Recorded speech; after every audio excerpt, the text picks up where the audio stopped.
107,9 Radio Komunitas KKFM. Kembali lagi hadir bersama. Assalamualaikum warahmatullahi wabarakatuh. Kembali hadir bersama saya Yuli Krismontika di program acara Talk Show edisi Selasa 23 Juni 2020. Saya hadir selama 2 jam ke depan dari jam 1 siang sampai nanti jam 3 sore bersama narasumber kita Ibu Sarjuningsih, Kepala Pusat Studi Gender dan Anak atau PSGA IAIN Kediri.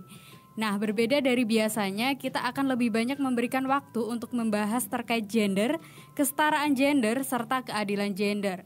Tak lupa nanti juga akan diberikan materi terkait bagaimana contoh konkret terkait hal itu. Nah, untuk Sohib Kampus yang ingin berinteraksi ataupun bertanya dan request lagu, silahkan SMS atau WA di 085 745 552 500 atau di sosial media kita, Facebook kita KKFM Spasi Kediri dan mention di Instagram @kkfm.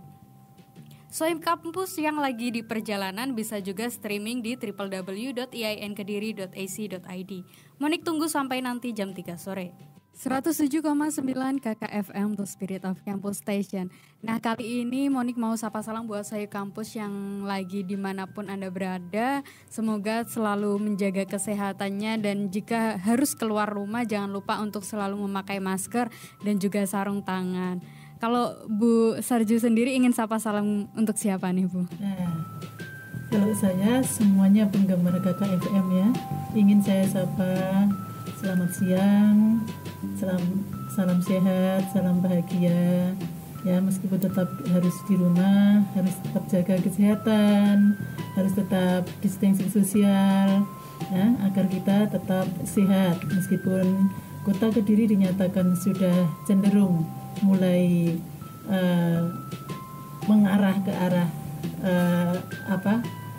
warna kuning, tapi tetaplah berhati-hati di dalam berinteraksi di luar rumah dan tetap jaga kesehatan. Terima kasih sahabat Sohib Kampus IAIN Kediri. Sohib Kampus. Okay.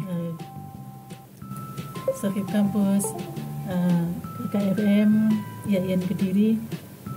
Di sini saya Sarjuningsih akan melanjutkan daripada bincang-bincang kita tentang masalah gender pada minggu yang lalu. Ya, di sini saya ingin menjelaskan di dalam masyarakat masih ada semacam bias pengertian tentang gender. Gender seringkali diartikan tentang pertentangan tentang wanita. Ini salah ya. Ya, ini perlu kita luruskan bahwa gender itu adalah pembedaan peran antara laki-laki dan perempuan. Ya. Kalau pembedaan laki-laki dan perempuan secara biologis itu sering disebut dengan pembedaan jenis kelamin. Nah, jenis kelamin itu adalah perbedaan biologis. Laki-laki dan perempuan berikut fungsi reproduksinya. Contohnya, kalau pembedaan jenis kelamin itu bahwa perempuan itu memiliki kodrat secara biologis bisa hamil, bisa menstruasi, bisa melahirkan, bisa menyusui. Itu namanya kodrat biologis. Nah, dan itu sudah tidak bisa diganti dengan apapun. Sampai kapanpun kodrat wanita 3 itu 4 ya. Kemudian kalau yang disebut dengan gender itu adalah pembedaan peran, fungsi dan tanggung jawab antara laki-laki dan perempuan ya. Dan itu adalah merupakan konstruksi masyarakat. Konstruksi masyarakat itu tidak bisa lepas dari kebudayaan masyarakat itu sendiri.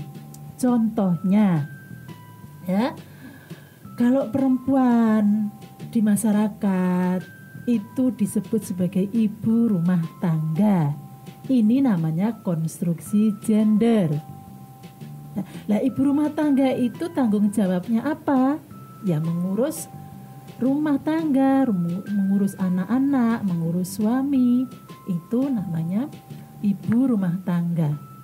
Nah, sekarang bagaimana dengan ibu atau perempuan ya yang tidak memiliki waktu untuk melaksanakan tanggung jawab di rumah karena pekerjaannya di luar? Apakah ini bukan ibu rumah tangga? Nah, pertanyaan itu yang perlu kita diskusikan bersama, ya. Nah, sekarang kalau bapak itu dikonstruksi sebagai kepala rumah tangga. Kenapa harus menjadi kepala rumah tangga? Karena di masyarakat kalau bapak itu selalu menjadi pemimpin keluarga. Kenapa menjadi pemimpin? Karena selama ini yang bertanggung jawab sepenuhnya kepada keluarga itu adalah seorang ayah. Nah, sekarang situasi dibalik sekarang. Kalau misalnya istrinya ya yang memiliki pekerjaan, yang memiliki penghasilan tetap, apakah yang seperti ini seorang ayah ini juga tetap diakui sebagai kepala rumah tangga? Ya, yang seperti ini sebenarnya adalah harus didialogkan, didiskusikan antara suami dan istri. Ketika seorang istri yang bertanggung jawab menafkahi keluarga, apakah suaminya rela disebut bukan kepala rumah tangga? Atau istrinya yang mengklaim dirinya sebagai kepala rumah tangga karena dia yang menafkahi keluarganya? Yang seperti ini sebenarnya itu hanya kesepakatan antara suami dan istri saja. Jadi status sebagai ibu rumah tangga atau status sebagai kepala rumah tangga itu semata-mata harus berdasarkan komitmen masing-masing, kesepakatan bersama. Ya. Itu berarti harus ada semacam pembagian tanggung jawab antara suami dengan istri di rumah itu. Oleh karena itu yang seperti ini mungkin setiap rumah tangga itu akan memiliki kondisi yang berbeda-beda. Jadi kita tidak bisa mencampur adukan atau menggebiah-uyah kondisi setiap keluarga di masyarakat. Karena sekarang ini bukan lagi waktunya untuk memperdebatkan status di dalam ruang domestik. Ketika seorang istri harus bekerja menafkahi keluarganya, maka di sini tanggung jawab yang ada di dalam rumah harus diambil alih oleh ayahnya, karena ayahnya yang tidak bekerja. Maka ayahnya lah yang misalnya ayahnya harus menyiapkan makanan untuk anak-anak, harus mengawasi anak-anak ketika anak-anak pulang dari sekolah, anak-anak harus mengerjakan apa ya. Inilah yang namanya disebut dengan kesepakatan keluarga. Nah, bagaimana dengan masyarakat? Karena konstruksi gender itu berasal dari masyarakat. Ketika istri menafkahi keluarga, kemudian si ayah ini ada di rumah, tidak bekerja. Bagaimana konstruksi gendernya dari masyarakat? Apakah masyarakat masih tetap menyatakan bahwa ini suami adalah kepala rumah tangga, si istri tetap sebagai ibu rumah tangga? Oke, nggak perlu diperdebatkan. Sudah saya katakan tadi, itu adalah wilayah domestik setiap keluarga. Ya? Jadi kita tidak perlu harus menjustifikasi keluarga si A ini kepala rumah tangganya istrinya, ibu rumah tangga ayahnya. Tidak perlu seperti itu. Karena di sini sekarang ini ada yang namanya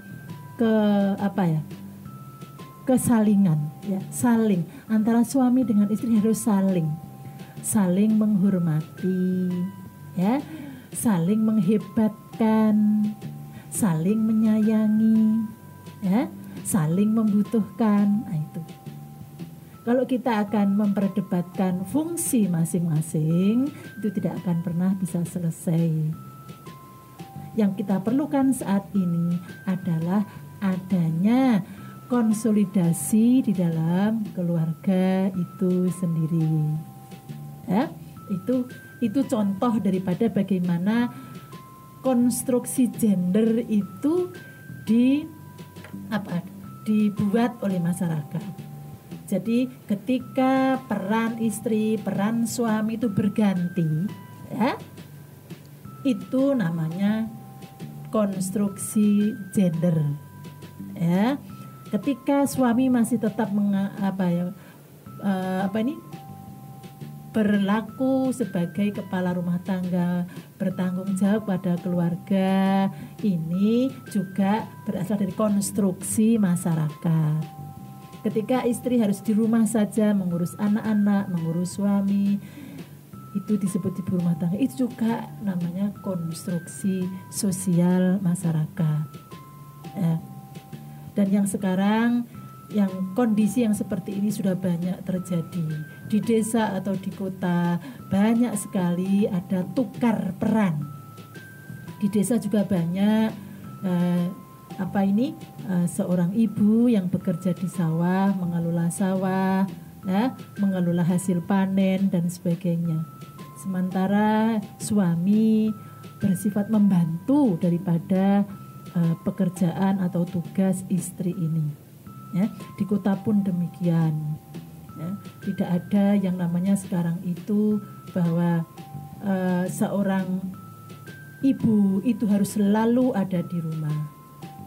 Ya, karena yang demikian ini sudah tidak lagi menjadi disfungsi, tidak berguna, ada pembedaan semacam itu. Ini ya. Nah, kemudian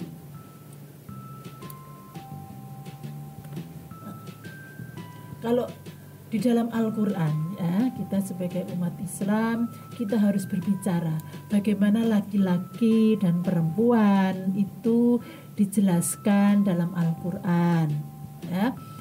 Kalau pengertian jenis kelamin atau seks, ya, laki-laki itu di dalam Al-Quran, ya, itu disebut az-zakar, yang artinya laki-laki, atau juga bisa diartikan dengan jantan.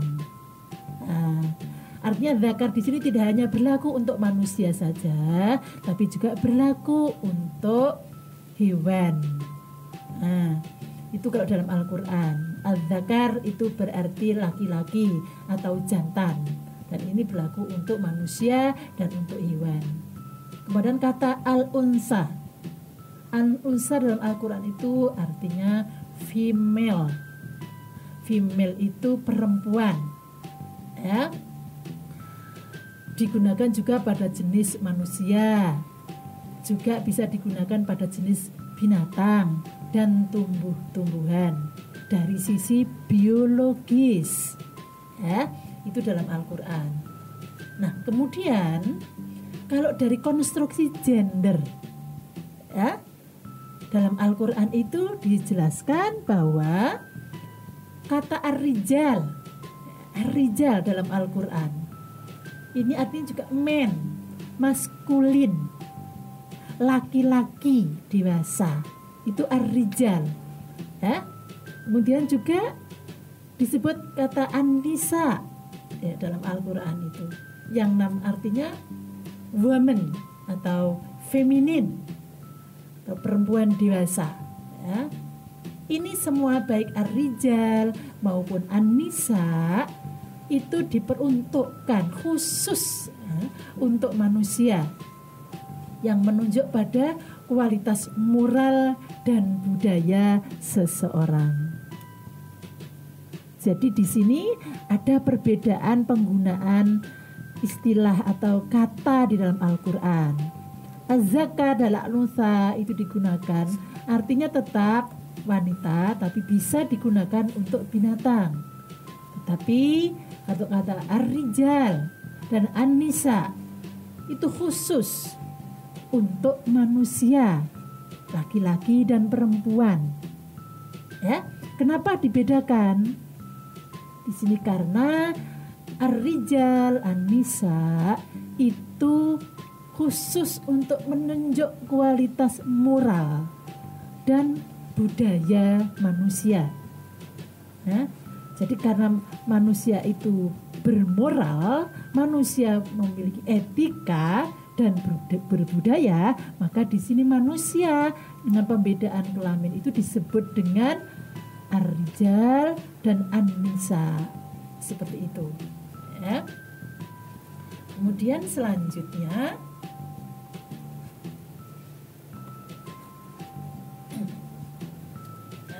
saya akan menjelaskan tentang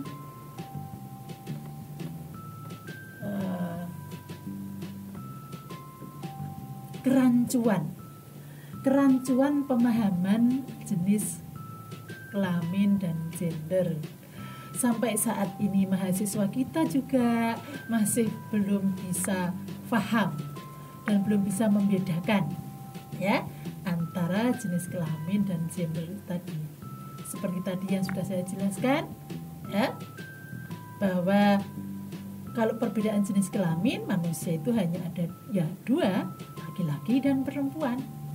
Nah, tetapi ketika disebut dengan pembedaan peran ya, pembedaan peran di sini ada apa ya, di masyarakat itu ada diskriminasi ya, ada dikotomi sekarang ya, ketika disebut laki-laki dan perempuan di dalam pemikiran masyarakat itu ada peran yang dikotomikan, dibedakan. Pembedaan ini adalah penghargaan atas peran gender tersebut. Contohnya, ketika ada dikotomi peran itu, maka ada diskriminasi, ada pembedaan, ya, diskriminasi gender. Nah, diskriminasi gender itu apa saja? Di sini ada yang disebut dengan stereotip. Ya, stereotip itu apa ya? Penilaian yang agak apa ya? Agak tidak enak ya didengarkan.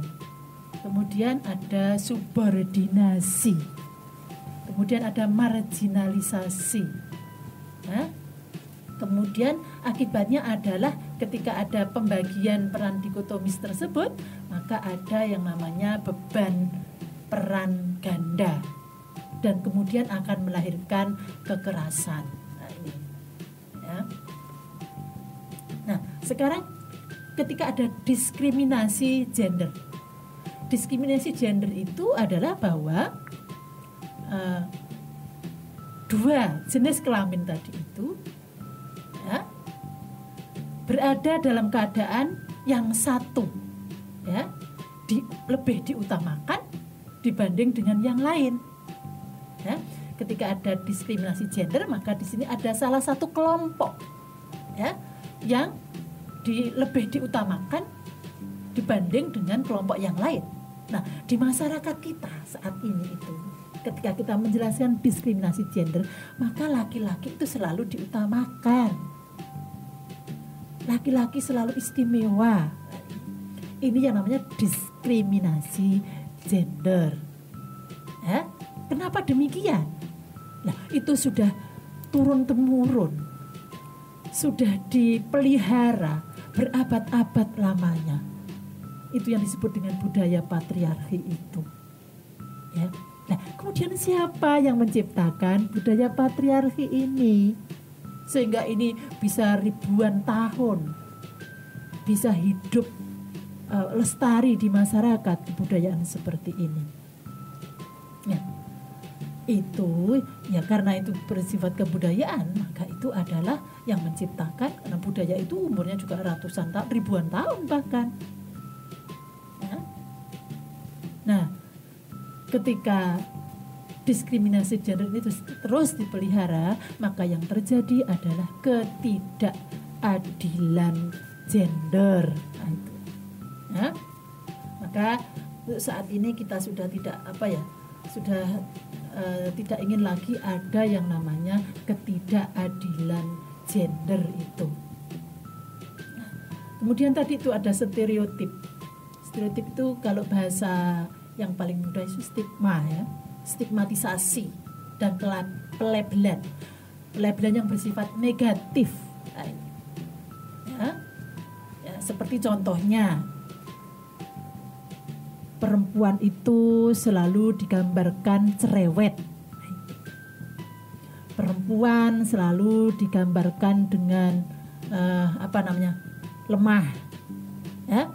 Perempuan selalu digambarkan dengan emosional. Nah, seperti itu. Ini namanya stigmatisasi. Sementara laki-laki mendapatkan tempat istimewa. Laki-laki itu digambarkan sebagai jagoan. Laki-laki sebagai hero. Nah, itu ya. Laki-laki sebagai yang perkasa dan sebagainya. Ini yang namanya stigmatisasi yang kemudian merugikan atau memandang rendah kelompok yang lain. Ya. Jadi ketika ada diskriminasi gender maka ada stigmatisasi yang bersifat atau negatif tadi itu, ya. Kemudian selanjutnya saya ingin menjelaskan masih dalam ketidakadilan gender tadi ya.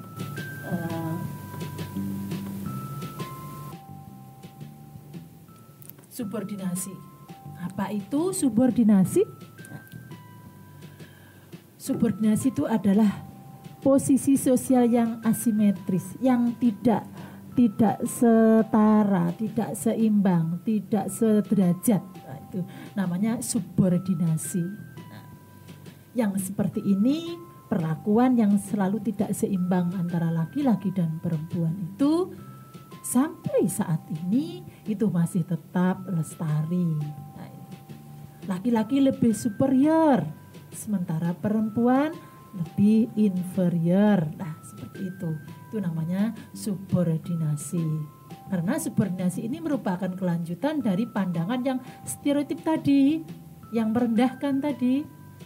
Subordinasi melandasi pola relasi atau pola hubungan sosial yang hierarkis, di mana salah satu pihak memandang dirinya lebih dari yang lain. Nah, ini. Jadi dengan subordinasi itu kelompok yang satu menganggap dirinya itu paling unggul, paling istimewa dibanding dengan kelompok lainnya. Di sini laki-laki dan perempuan. Nah, ketika di masyarakat itu ada semacam stigma perempuan itu konco wingking misalnya. Maka di sini ketika perempuan itu harus maju ke depan, beraktualisasi lah. Di sini banyak norma-norma yang harus yang dilekatkan kepada perempuan ini, ya, bahwa perempuan itu tidak pantas menjadi pemimpin. Nah, ini yang sering kali terjadi isu-isu politik ketika ada momen-momen pemilihan kepala daerah, momen-momen politik lah pokoknya. Di sini stigma yang seperti ini, subordinasi yang seperti ini selalu dimunculkan. Ya, karena apa? Ketika perempuan itu harus menjadi pemimpin, maka di sini dihadang oleh nilai-nilai budaya dan nilai-nilai agama. Jadi di sini nilai budaya itu disupport oleh nilai agama sehingga menjadi sangat kuat.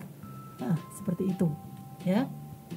Yang seperti ini juga namanya konstruksi politik. Nah, ini, ya. Nah, konstruksi politik ini tidak lain adalah hasil daripada pola pemikiran manusia itu sendiri.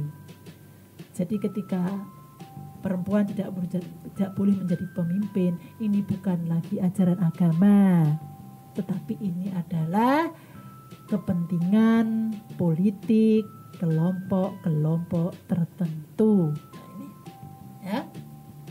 Ini namanya subordinasi.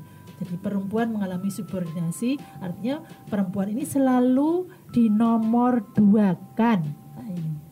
Apakah yang seperti ini itu masih berlaku? Kita harus mencoba untuk mulai mengubah keadaan. Nah, ini bukan berarti bahwa studi gender itu selalu membela perempuan, bukan. Studi gender itu ingin menempatkan antara laki-laki dan perempuan itu harus selalu ditempatkan secara setara, seimbang, dan adil. Itu yang namanya keadilan gender. Jadi sekali lagi saya tekankan bahwa studi gender itu bukan untuk membela perempuan, tetapi ingin mendudukkan perempuan dan laki-laki itu secara setara, sederajat, duduk sama rendah, berdiri sama tinggi. Kenapa demikian? Karena kita ini akan membangun peradaban. Dunia ini harus dibangun dengan peradaban yang lebih humanis. Apa itu humanis? Manusiawi. Ketika perempuan itu tidak disetarakan dengan laki-laki, ini namanya perempuan tidak dimanusiakan. Ya, ini bagaimanapun ya besarnya nilai pembangunan ketika perempuan ditempatkan kepada tempat yang di belakang, tidak disertakan dalam pembangunan, maka ini nilai-nilai kemanusiaannya tidak bisa seimbang.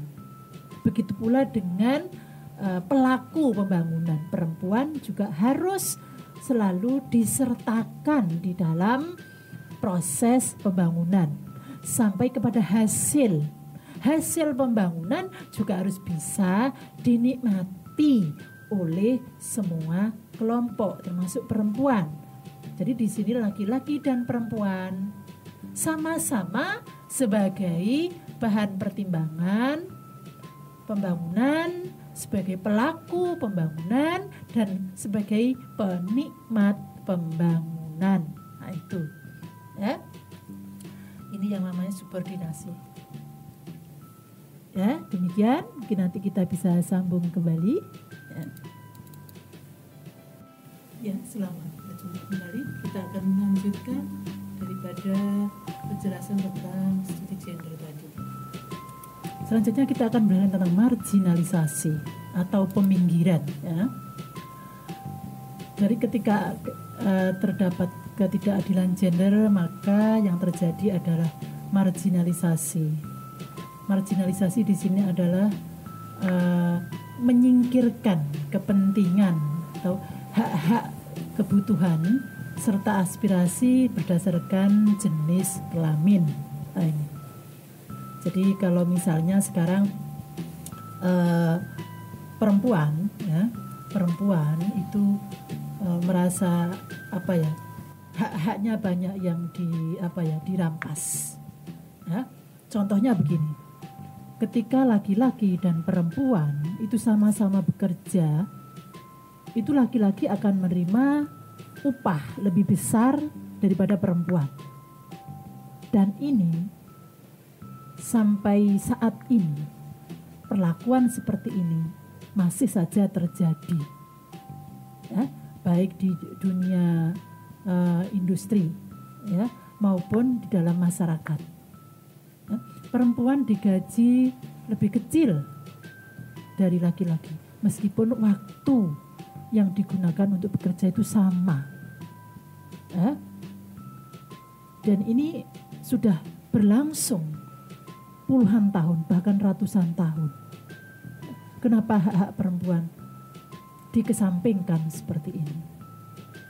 Ini tidak lain juga adanya konstruksi biologis bahwa perempuan itu tenaganya lebih lemah tidak kuat dibanding dengan laki-laki. Nah, seperti itu. Padahal kalau kita mau mau melihat dengan kenyataan bahwa perempuan juga memiliki tenaga yang hampir sama dengan laki-laki. Ya. Sekarang di masyarakat yang modern, perempuan juga bisa bekerja sebagaimana yang dikerjakan oleh laki-laki, sebagai driver, ya, sebagai nelayan juga. Kalau kita melihat bahwa di pantai ya, di pesisir itu banyak juga perempuan jadi nelayan. Ya. Di desa-desa juga banyak perempuan yang bekerja di sawah sebagaimana laki-laki. Ini menunjukkan bahwa selama ini proses marginalisasi terhadap perempuan masih terus berlangsung. Dan ini kita yang harus bisa mengubah keadaan ini. Bagaimana caranya? Ya kita harus tidak merasa lelah untuk selalu mensosialisasikan tentang namanya kesetaraan gender ini. Ya. Nah, oleh karena ini masyarakat juga yang mengkonstruksi, maka kita harus membuat konstruksi baru terhadap kesetaraan gender ini, supaya marginalisasi kelompok ini tidak akan terus berlanjut.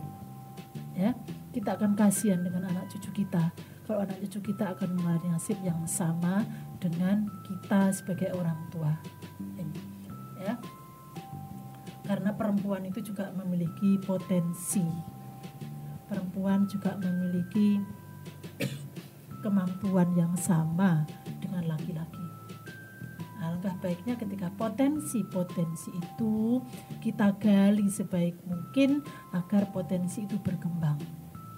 Selama ini potensi perempuan itu kurang bisa berkembang karena memang tidak diberi kesempatan. Nah, sekarang ketika kesempatan diberikan, maka laki-laki dan perempuan itu bisa bersaing, berkompetisi. Ya, seperti itu. Kemudian dengan beban kerja, ketika marginalisasi perempuan terjadi, maka kemudian di sini akan berakibat kepada beban kerja yang berlipat. Coba kalau sekarang kita pikirkan, ketika perempuan itu terus menjadi ibu rumah tangga misalnya, pekerjaan perempuan di rumah itu 24 jam tidak akan pernah selesai. Sementara kalau seorang ayah yang bekerja, dia pergi dari jam 7, jam 5 sore sudah pulang. Setelah itu bapak sudah tidak melakukan apa-apa lagi di rumah. Sementara kalau ibu yang bekerja di luar rumah mendapatkan uang, setelah pulang dari kerja ibu ini masih juga dibebani dengan pekerjaan rumah tangga. Sudah mencari nafkah, setelah di rumah dia masih harus tetap masak, harus tetap mencuci pakaian, harus tetap membersihkan rumah. Ini artinya beban kerja perempuan yang seperti ini berlipat-lipat. Ini yang kemudian menjadikan perempuan itu marginal, dimarginalisasikan. Bukan perempuan itu bukan marginal, tapi dimarginalisasikan. Seperti itu. Perempuan itu kalau kita hitung-hitung, ya, waktu 24 jam mungkin tidak cukup ya. Kapan istirahatnya perempuan itu? Oleh karena ketika ada kesetaraan gender, ketika seorang istri harus menafkahi keluarga, maka harus ada pengertian dari pihak suami. Bagaimana caranya bisa membantu beban istri tadi itu, ya, supaya tidak terbebani lebih, seperti itu, ya. Kemudian berikutnya adalah ketika tidak ada keadilan gender, maka yang terjadi adalah kekerasan. Kekerasan yang berbasis gender, yang selama ini dikenal oleh masyarakat, kekerasan itu selalu menimpa perempuan. Tapi di sini kita akan berbicara bahwa kekerasan tidak selalu menimpa perempuan. Laki-laki pun bisa mengalami kekerasan. Nah, ini, ya, artinya di sini kekerasan ini tidak melulu hanya dialami perempuan saja. Memang kebanyakan kekerasan selama ini itu dialami oleh perempuan. Ini tidak lain karena kondisi masyarakat kita yang masih mensubordinasikan perempuan, yang masih memarginasikan perempuan, sehingga perempuan banyak mengalami kekerasan. Kekerasan fisik, kekerasan verbal, kekerasan seksual. Itu semua tidak lain adalah adanya ketidaksetaraan di dalam masyarakat. Cara berpikir masyarakat masih diskriminatif. Seperti itu. Ya.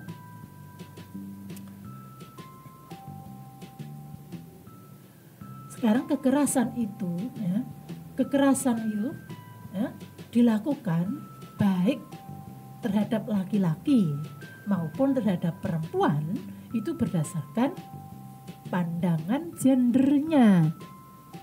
Kalau misalnya sekarang seorang suami itu menguasai otoritas di rumah itu sepenuhnya ada di tangan suami, maka di sini suami menganggap istrinya adalah lemah, maka di sini akan terjadi adalah yang sering terjadi adalah kekerasan kepada perempuan. Ini karena laki-laki cara pandang gendernya itu yang tidak adil. Nah, sebaliknya ketika laki-laki mendapatkan perlakuan kekerasan di dalam rumah, itu berarti sang istri, ya, cara pandang gendernya itu yang tidak adil, menganggap suaminya itu tidak berharga, menganggap suaminya kurang bertanggung jawab, menganggap suaminya lemah. Ini yang akan terjadi adalah kekerasan yang akan dialami oleh laki-laki. Meskipun di masyarakat masih kecil jumlahnya kekerasan terhadap laki-laki itu, tapi tetap ada.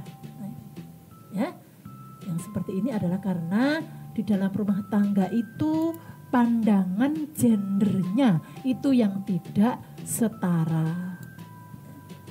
Jadi kekerasan itu bisa dieliminasi dengan cara berpandangan gender yang setara, supaya tidak terjadi kekerasan terhadap suami maupun terhadap istri.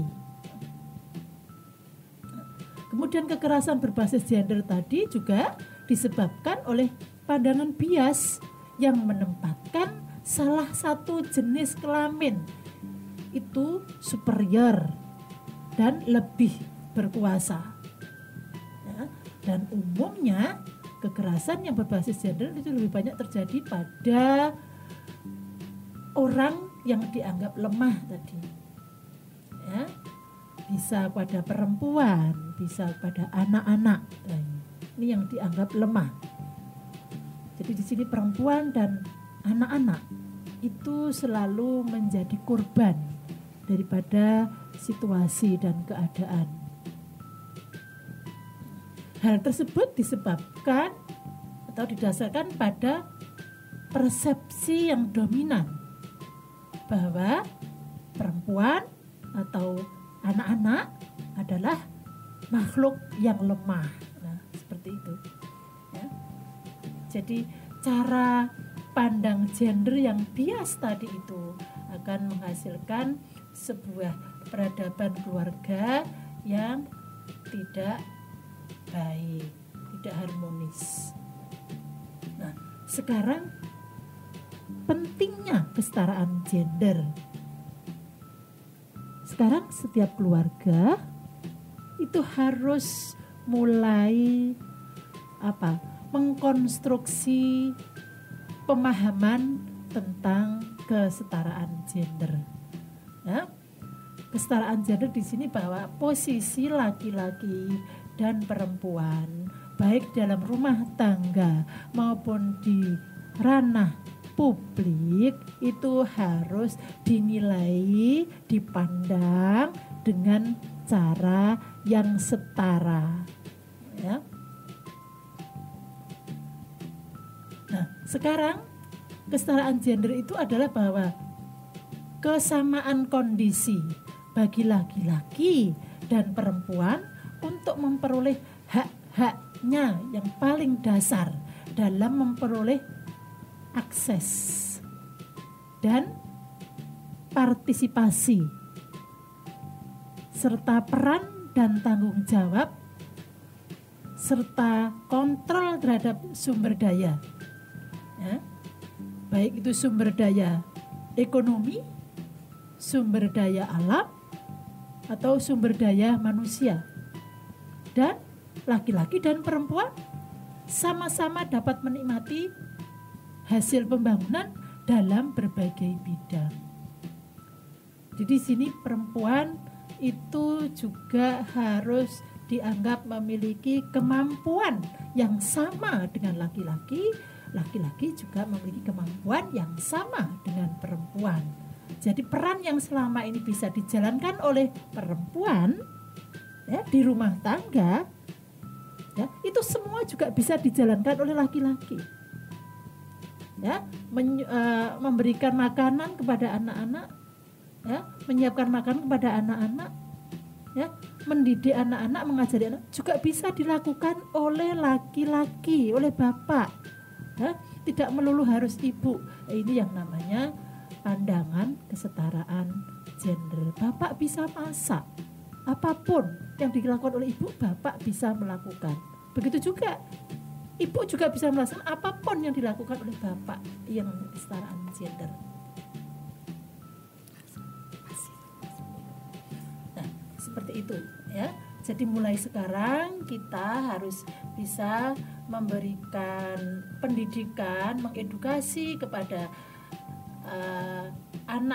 anak-anak kita, kepada generasi muda kita, harus bisa berpikir, bertindak, berlaku yang berkeadilan gender, supaya peradaban dunia ini akan diwarnai dengan peradaban yang penuh dengan rasa kemanusiaan. Nah, selama ini berarti ketika perempuan itu tidak dipandang setara dengan laki-laki, itu artinya di sini perempuan kurang mendapatkan penghormatan atas hak-haknya sebagai manusia. Seperti itu, ya.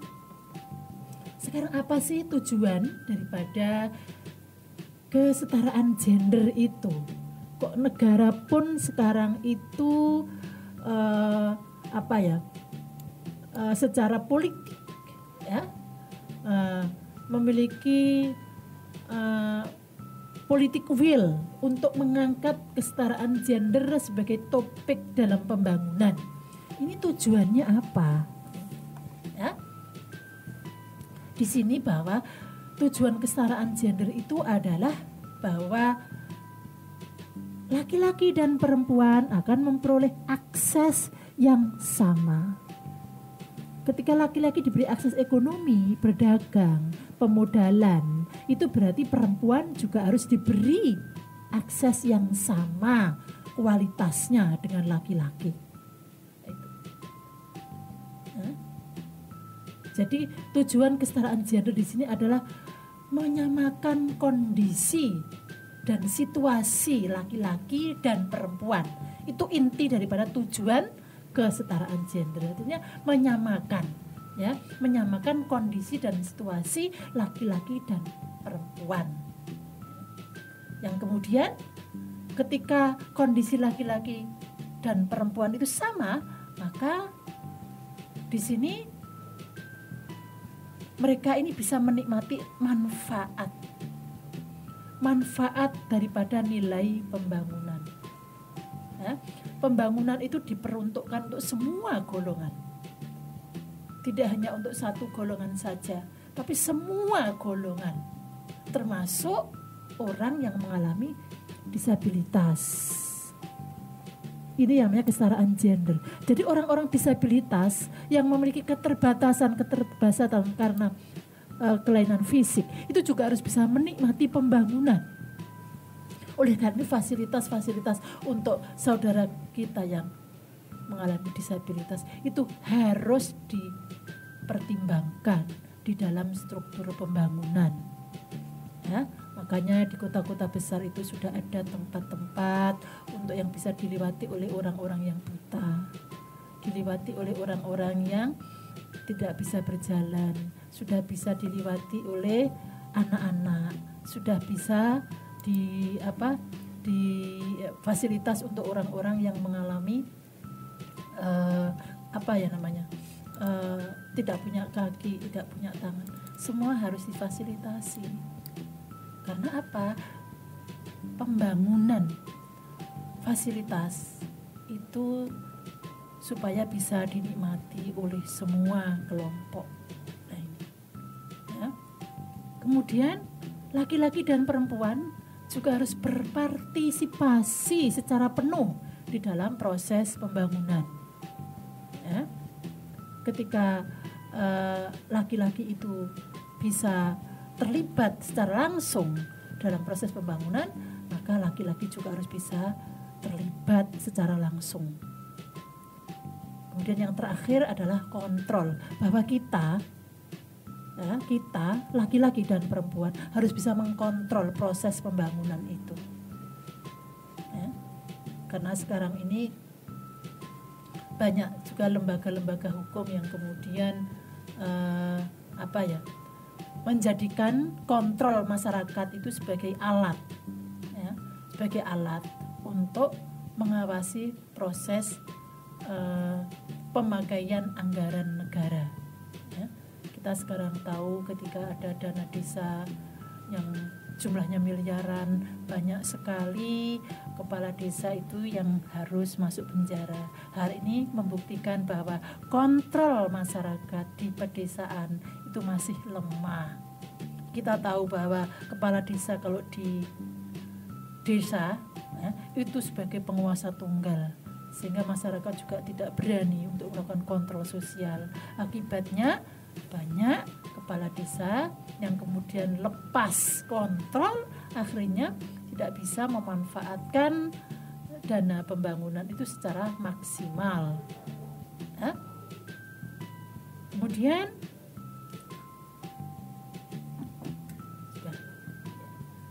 terima kasih, mungkin nanti kita akan sambung pada sesi berikutnya. Selamat berjumpa kembali dengan saya di sini.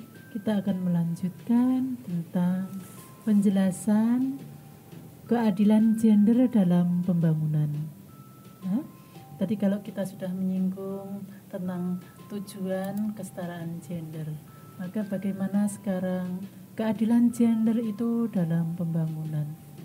Mengapa negara itu penting dan berkepentingan untuk melaksanakan pembangunan berwawasan gender? Ya, karena di sini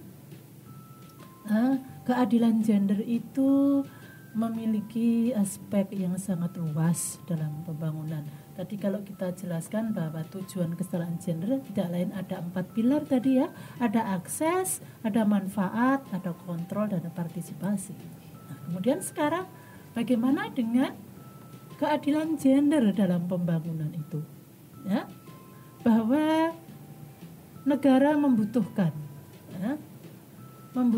suatu situasi keadaan yang seimbang antara laki-laki dan perempuan dalam mencapai hak-hak dasar dalam pembangunan.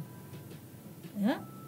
Dan kemudian dari kesamaan pemenuhan hak-hak dasar tersebut akan meningkatkan kualitas dan martabat kemanusiaan laki-laki dan perempuan secara adil dalam semua aspek kehidupan.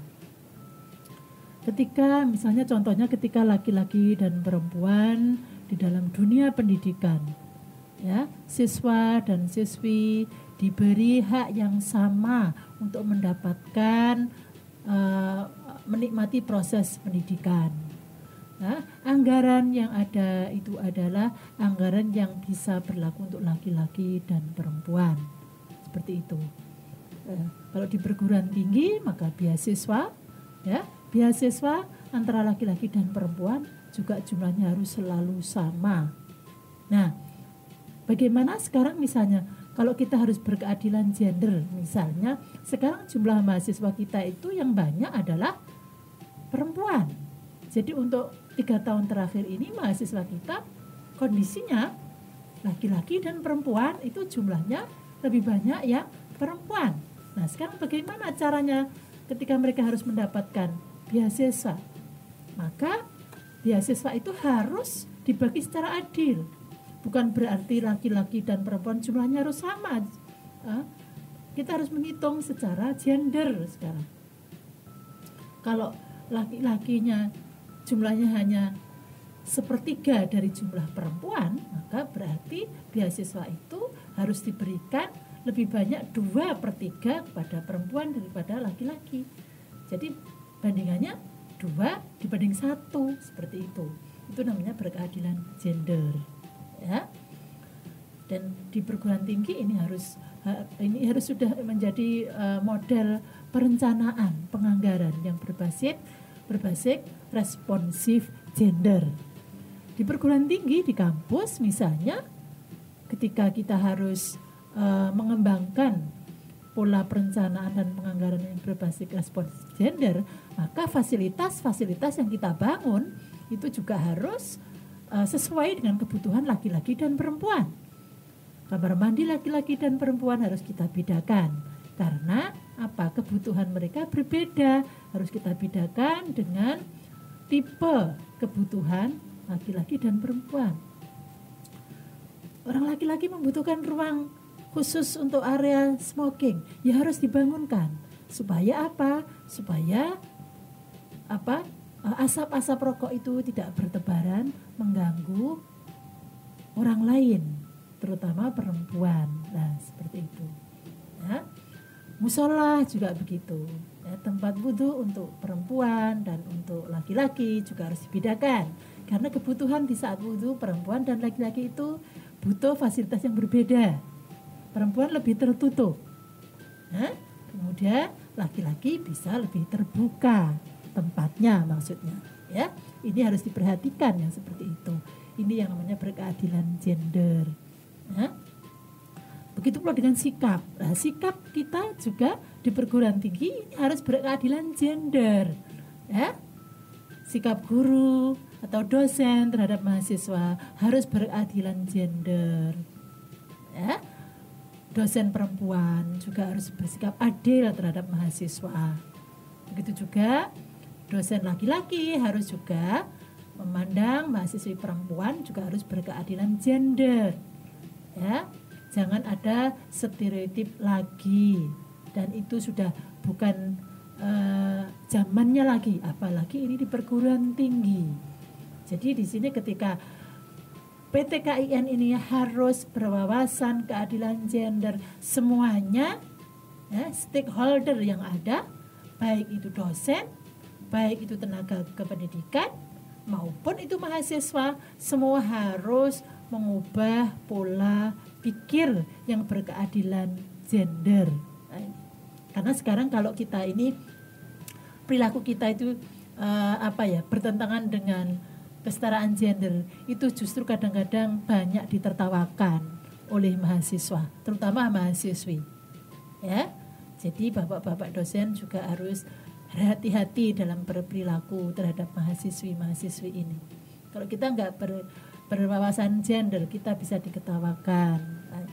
Ibu-ibu juga begitu, bu dosen, ya, harus cara bersikapnya, cara memperlakukan mahasiswa harus juga berkeadilan gender, ya. Nah, kemudian berikutnya, hambatan-hambatan apa sih kira-kira yang akan kita temukan ketika kita harus mensosialisasikan tentang keadilan dan kesetaraan gender di masyarakat. Oh, banyak sekali hambatan. Karena hambatan ini adalah merupakan sekarang ini sudah menjadi bagian yang yang include kebiasaan di masyarakat. Ya, di sana kalau kita lihat ada beberapa hambatan untuk mengembangkan keadilan dan kesetaraan gender. Ya, ada 4 ini kalau saya garis bawahi ya. Ada aspek psikologis, ada aspek budaya, ada aspek agama, dan ada aspek kebijakan.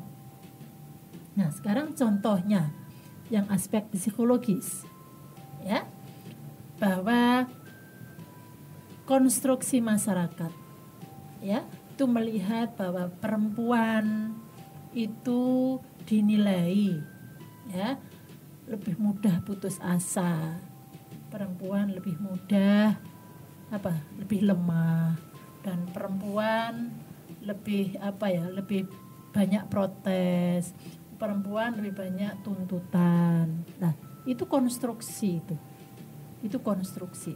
Tetapi kemudian itu melekat, ya, di dalam masyarakat menjadi sangat melekat. Jadi kalau ada perempuan yang cerewet, yang perempuan yang lemah, mudah putus asa, mudah nangis, ya, itu bagian daripada cara memahami konstruksi masyarakat tadi, ya. Itu juga akan bisa menjadi hambatan daripada proses perubahan masyarakat untuk berkeadilan gender dan berkesetaraan gender. Nah, aspek yang 2 adalah aspek budaya, ya, karena tadi sudah saya jelaskan bahwa selama ini masyarakat itu mengembangkan budaya patriarki, budaya yang selalu mengutamakan laki-laki. Nah, ini juga menjadi bagian daripada hambatan untuk merubah pola pikir masyarakat yang berkesetaraan dan berkeadilan gender. Ya, bagaimana sekarang mengubah masyarakat ketika masyarakat itu sudah menjadi bagian daripada nilai norma bahwa seorang laki-laki itu harus selalu dihormati. Orang laki-laki harus selalu diistimewakan di dalam rumah. Nah, seperti itu. Nah,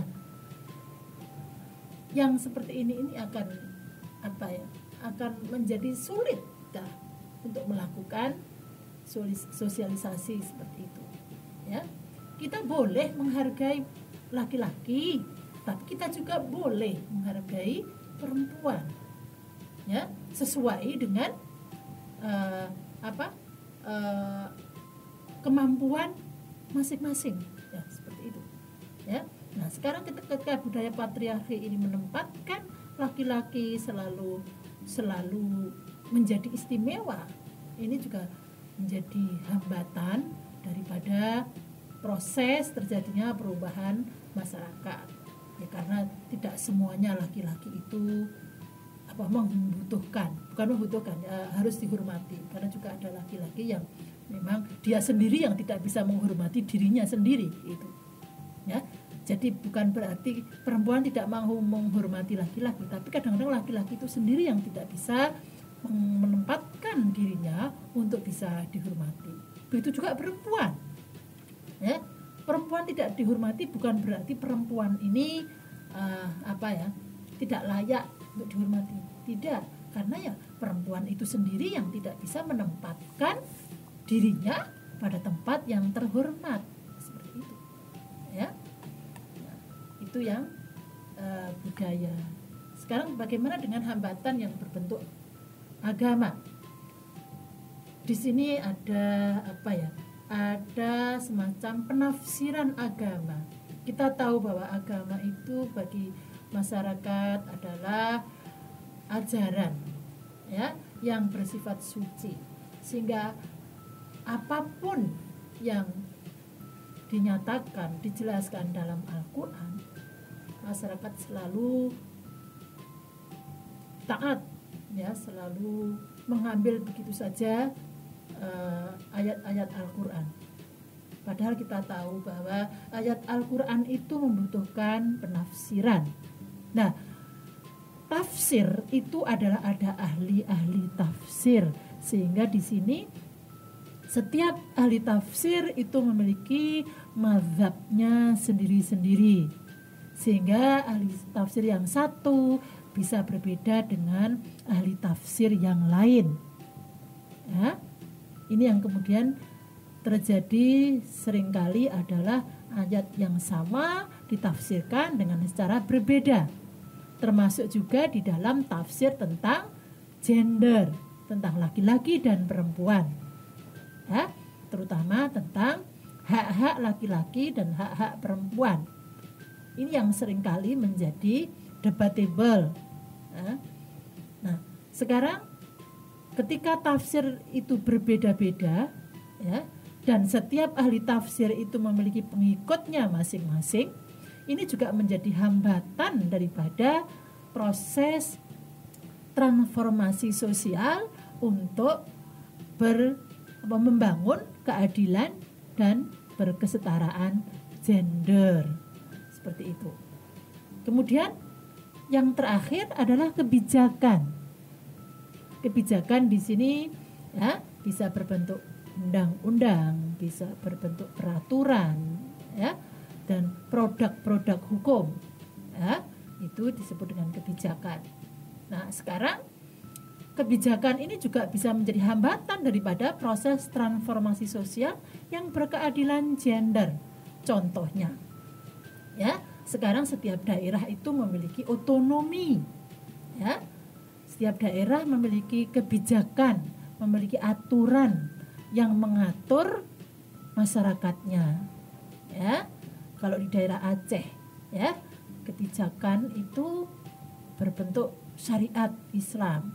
Ya, konun Islam menjadi dasar aturan yang mengatur tentang kehidupan masyarakat, baik laki-laki maupun perempuan. Coba kalau kita lihat sekarang bagaimana proses sosial yang terjadi pada masyarakat Aceh, ya, ketika banyak sekali hukum-hukum syariat yang digunakan untuk produk hukumnya, ya, semuanya diberlakukan hukum syar'i, ya. Maka di sini laki-laki dan perempuan di Aceh itu ada perlakuan yang berbeda. Nah, perbedaan laki-laki dan perempuan yang secara tajam seperti di Aceh inilah yang kemudian menjadi hambatan daripada transformasi sosial berkeadilan dan berkesetaraan gender. Ya, perempuan kalau di Aceh itu jam 8 sudah bisa nggak boleh masuk, nggak boleh keluar dari rumah. Perempuan keluar sendiri nggak boleh, ya, mesti akan ada hukuman. Dan ini berbeda dengan laki-laki. Laki-laki tidak ada batasan-batasan waktu di sana, ya. Dan masih banyak juga kebijakan-kebijakan di daerah lain yang itu kemudian menimbulkan diskriminasi antara laki-laki dan perempuan, ya, seperti itu. Nah, kemudian selanjutnya, bagaimana sekarang caranya kita mengatasi hambatan bagi perempuan? Nah, kita bahas perempuan dulu, ya. Bagaimanakah cara mengatasi hambatan bagi perempuan? Ya. Yang pertama, hambatan kultural, ya, budaya. Nah, kalau tadi itu misalnya perempuan tidak boleh keluar malam, sementara dia harus bekerja di malam hari karena ada pemberlakuan shift misalnya, seperti bidan atau perawat di rumah sakit misalnya. Ketika dia harus shift malam, itu bagaimana caranya? Kalau kita harus berpedoman pada budaya seperti ini, maka orang seperti ini akan selalu dianggap tidak memiliki tata susila, kan gitu. Perempuan kok selalu keluar malam, ya. Kita sudah banyak tahu ya bahwa di rumah sakit itu banyak dokter, perawat itu yang jaga malam, nanti pulangnya pagi. Ya. Nah, bagaimana ini kalau kita kaitkan dengan kultur masyarakat? Ya. Nah, ketika kultur ini harus selalu dijadikan pedoman, dijadikan ukuran perilaku seseorang, maka disinilah ada semacam kesulitan, ya, ada kesulitan di sini. Nah, orang-orang seperti yang saya jelaskan tadi itu akan dianggap sebagai orang yang tidak memiliki tata susila, seperti itu, ya. Maka bagaimana caranya mengatasi hambatan ini? Ini harus dinegosiasikan. Harus ada negosiasi di masyarakat bahwa pekerja-pekerja malam itu memang dia wajib bekerja di waktu yang sudah ditentukan seperti itu.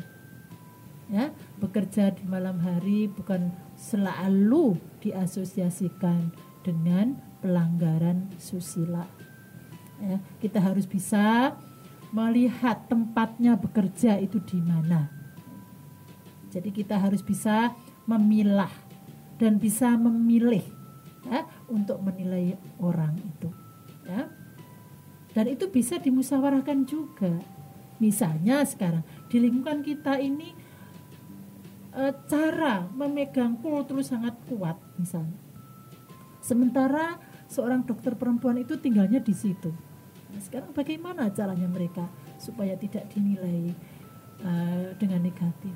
Ya maka dia harus ya masyarakat juga harus dimusyawarahkan, yaitu bisa dengan cara dengan mediasi dengan Pak RT, Pak RW, bahwa si ini itu memang kerjanya malam hari dengan shift-shiftan seperti ini, selalu malam hari, pulangnya pagi dan sebagainya, ya seperti itu.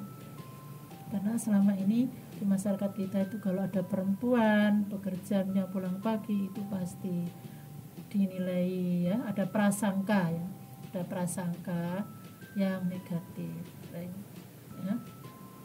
Kemudian ada hambatan struktural. Apa itu hambatan struktural? Ya. Hambatan struktural itu bahwa kesetaraan gender itu suatu hal yang baru, ya. Sementara di dalam tradisi-tradisi di masyarakat kita itu bahwa pembedaan laki-laki dan perempuan itu masih ada, ya. Sehingga di sini perundang-undangan, ya, dan kebijakan dan manajemen, ya, itu harus melihat, harus berperspektif dengan kesetaraan gender itu, ya. Contohnya apa sekarang, ya, yang hambatan struktural ini? Misalnya sekarang begini, ketika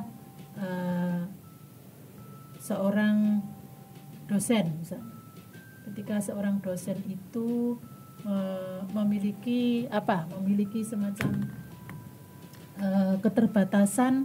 keterbatasan, misalnya begini, ada formasi jabatan misalnya, dan jabatan itu harus diisi oleh laki-laki, sementara banyak juga perempuan yang memiliki kemampuan yang sama dengan laki-laki, ya. Maka di sini kebijakan atau perundang-undangan itu harus bisa dibingkai dengan kesetaraan gender. Ketika laki-laki dan perempuan harus dibedakan dalam dunia politik, maka di sini perundang-undangan yang diharapkan menjadi pintu terakhir yang bisa mengakomodasi kepentingan politik perempuan, ya. Jadi di sini kebijakan atau manajemen atau undang-undang itu menjadi pintu terakhir untuk mengatasi tentang hambatan kesetaraan gender dan berkeadilan gender. Nah, sekarang bagaimana dengan hambatan penafsiran agama tadi?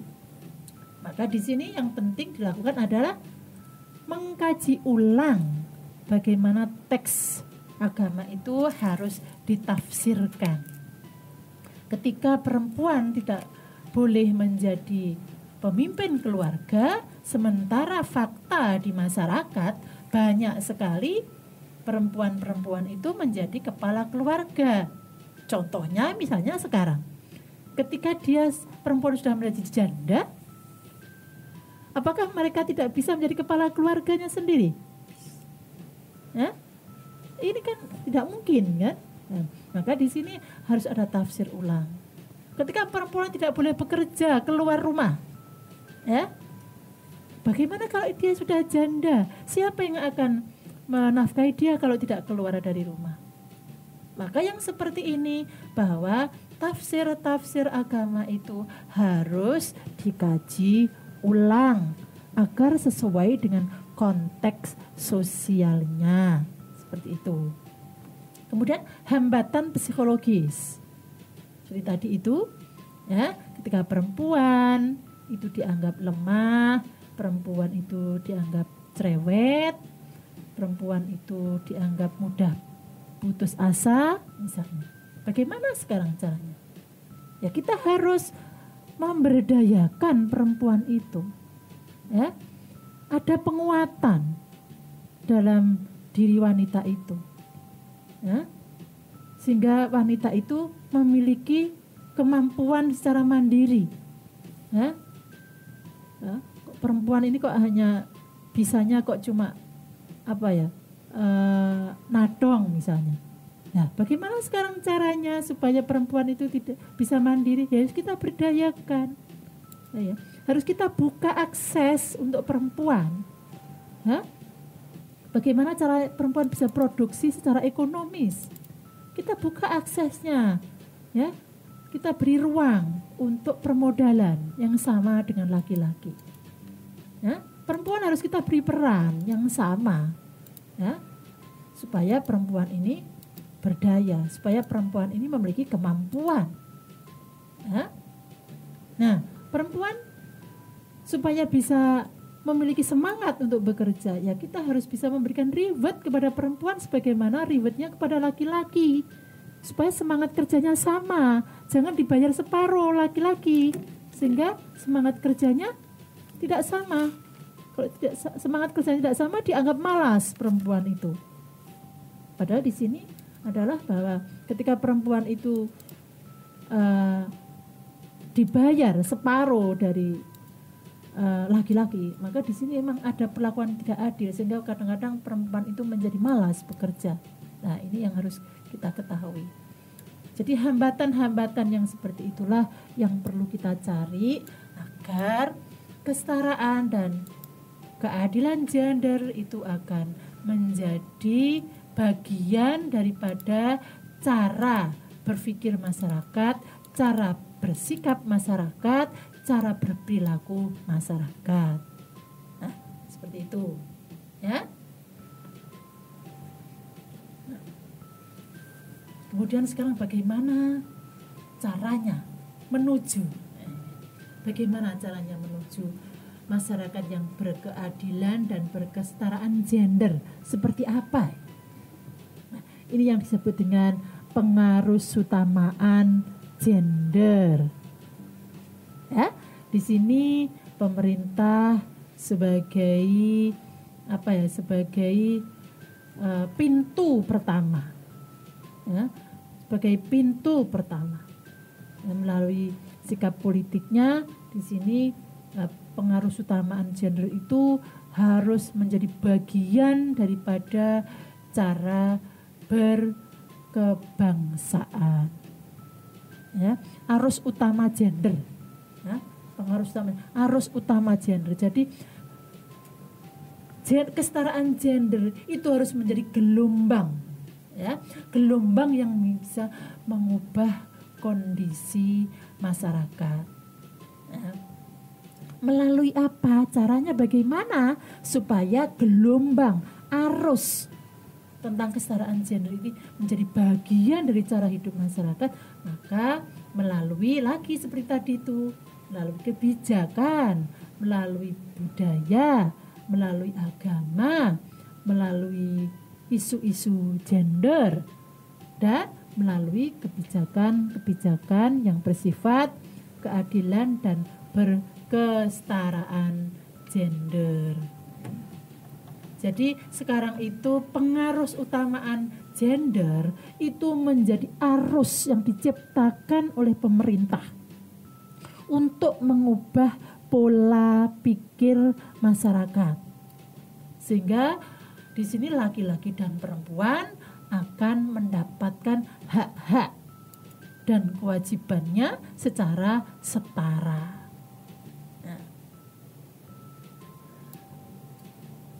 Maka di sini sekarang ini banyak kita temukan kebijakan-kebijakan, baik itu produk daripada pemerintah pusat maupun produk dari peraturan di daerah, baik itu di provinsi maupun di kabupaten, kota, itu pengaruh utamaan gender ini menjadi isu yang paling menonjol.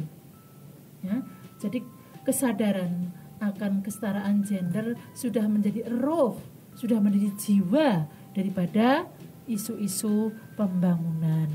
Nah, ini. Ya. Di IAIN Kediri juga demikian. Ya, kebijakan-kebijakan yang bersifat gender ini sudah menjadi bagian daripada kebijakan yang umum, kebijakan yang berlaku sudah berlaku sejak lama, ya. Bahwa di IAIN Kediri ini kebijakan-kebijakannya juga sudah mengadopsi untuk kepentingan kesetaraan gender. Di sekolah negeri kita mengakomodasi kebijakan-kebijakan pusat untuk kita terapkan di lembaga kita, baik yang menyangkut kepentingan mahasiswa, kepentingan dosen maupun kepentingan tenaga kependidikan. Itu, ya. Nah, kemudian kita akan menjelaskan tentang sebab-sebab keragaman pemaknaan gender. Ya, kenapa sih masyarakat itu cara memahami gender itu kok bisa berbeda-beda pemaknaannya? Ya, ini ya karena kita hidup ini dibingkai oleh budaya masing-masing. Ya, di dalam masyarakat Jawa saja, ya, itu ada beragam kelompok yang secara kultur itu berbeda-beda, sehingga cara hidupnya, cara berpikirnya, perilakunya, sikapnya itu bisa berbeda-beda. Ya kan? Contohnya, misalnya sekarang, kenapa sih masyarakat pesisir utara itu, ya, perempuan itu yang melamar laki-laki? Kenapa tidak sama dengan di Jawa yang bagian Mataraman? Ya, karena Jawa ini ada pesisir utara, pesisir selatan, ada Mataraman. Ya, ada wilayah Tapal Kuda. Ya, ada Sunda juga. Ya, tapi sekarang bagaimana ini? Pemaknaan gender antara pesisir utara berbeda dengan Mataraman. Ya, perempuan harus melamar laki-laki. Nah, ini berarti ada semacam perbedaan konstruksi pemaknaan tentang posisi perempuan itu. Jadi posisi perempuan di dalam konstruksi gender masyarakat pesisir utara itu memiliki nilai yang lebih di dalam menentukan arah terbentuknya rumah tangga. Nah, sekarang bagaimana dengan posisi perempuan di Jawa yang Mataraman? Bahwa perempuan harus dilamar. Ini juga menunjukkan posisi dan perempuan dalam pembentukan mahligai rumah tangga. Nah, seperti itu. Ya. Maka di sini sebab-sebabnya antara lain adalah pencitraan laki-laki dan perempuan pada masyarakat yang beragam. Ya, apalagi kalau kita berbicara tentang wilayah Nusantara, ya, bahwa perempuan yang ada di Minangkabau itu, ya, lebih diutamakan. Perempuan itu mendapatkan keistimewaan di masyarakat suku Minangkabau. Semuanya diarahkan untuk perempuan, dan perempuan mahal harganya di sana. Ya, tapi perempuan di Jawa tidak seperti konstruksi perempuan yang ada di suku Minangkabau. Ya. Orang Madura juga demikian. Cara mengkonstruksi perempuan berbeda dengan wanita Jawa. Ya, seperti itu. Ya, jadi pencitraan laki-laki dan perempuan pada kelompok masyarakat itu berbeda-beda. Ini yang menyebabkan kemudian ada perbedaan makna gender pada masyarakat. Kemudian yang kedua sebabnya adalah pengalaman hidup. Ya, pengalaman hidup itu menjadikan konstruksi tentang gender pada masyarakat itu berbeda. Ya, misalnya pada masyarakat yang memiliki tingkat kemiskinan itu lebih tinggi, ya, itu akan memproduk atau mengkonstruk posisi perempuan itu berbeda dengan masyarakat yang memiliki pengalaman hidup yang selalu sejahtera. Yang ini yang kemudian membawa pemaknaan posisi perempuan dan posisi laki-laki itu berbeda. Ya. Orang yang hidupnya itu dari kecil sudah diwarnai dengan serba kekurangan, dia akan berbeda cara mengkonstruksinya dengan orang-orang yang memiliki pengalaman hidup yang sejahtera. Kemudian pandangan orang-orang yang berpengaruh pada kehidupannya. Ya. Pandangan orang-orang yang berpengaruh pada kehidupannya. Nah, sekarang misalnya contohnya begini. Dikonstruksi di pesantren, ya, pesantren. Ya. Masyarakat yang pesantren itu, ya, itu sementara ini dikonstruksi oleh masyarakat di luar pesantren, ya, sebagai kelompok yang hidupnya yang begitu teratur dalam bidang agama, ya.